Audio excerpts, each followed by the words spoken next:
Well, it's time now for a look at some more headlines.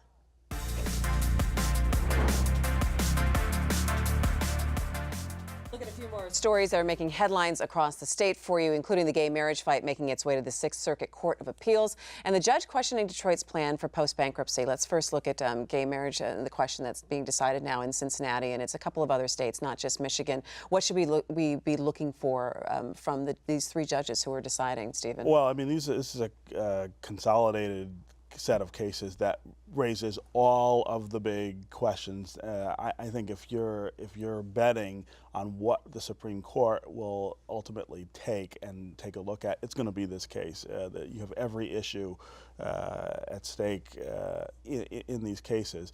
The Sixth Circuit is something of a wild card. It's a very interesting group of judges down there. They do some things that go outside of the sort of political predictable behavior that people try to put on judges.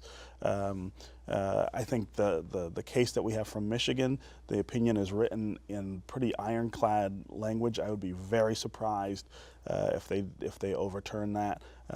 But again, I think this is going to end up at the Supreme Court, and this is where we will get the ruling that decides what marriage equality is going to look like from a constitutional perspective. Do you agree on that, Nolan? Oh yeah, I think it's going to the Supreme Court, and it was hard to read what this panel of judges in Cincinnati, where they were headed. You had one judge who clearly thinks that each individual state should decide marriage policy, another judge who seemed to strongly disagree with that, and a third who didn't show his hand. So it's hard to read where the decision is going in Cincinnati, but I think it's definitely clear it's going to Supreme Court ultimately.